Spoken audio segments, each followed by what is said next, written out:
ছোৱালীজনী আৰ্ট কৰি বহুতেই ভাল লাগে, গতিকে প্ৰেক্টিচ কৰিবলৈ আনি দিয়া বহীখিনি কি কৰে চাওকচোন।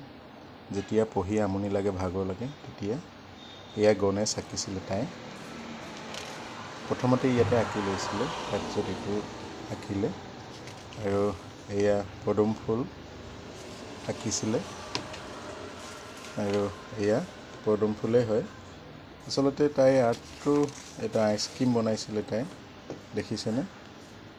আৰু এইবোৰ কি জানো মই নিজেই নাজানো। অকণমান তাই চাব পৰাকৈ তাইক দেখাম, মানে তাই গম নাপায় কি আঁকি থাকে মানে। চাওকচোন, এইটো ফুটবল আঁকিছিলে, চাওকচোন বাৰু, এইটো ফুটবল আঁকিছিলে। এইটো তৰমুজ আঁকিছিলে, তৰমুজ। আৰু এয়া আম, এয়া আম আঁকিছিলোঁ। এইটো সূৰ্য,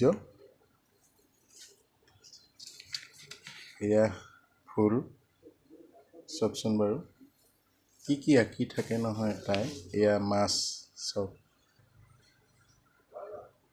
তাই বহুত কিবা আঁকি দেখিলে ন। এয়া ইমান বহীবোৰ নষ্ট কৰে, দেখিলে? তাই খুব মন আৰ্ট কৰিবলৈ, নাজানো কিমান পাৰে কিমান নোৱাৰে, কি হয়গৈ। আৰ্ট স্কুলত দিছোঁ বাৰু। খুব আৰ্টটো আঁকিবলৈ খুব মন কৰে আচলতে। আশীৰ্বাদ কৰিবচোন, তাই ভালকৈ ছবি আঁকিব পৰাকৈ আশীৰ্বাদ কৰিব। অকণমান আগবঢ়াই দিছোঁ আমিও। কি হয় নাজানো পিছলৈ। তাই কিন্তু পূৰা হেঁপাহ কৰে আৰ্ট কৰিবলৈ। আগবঢ়াই দিছোঁ,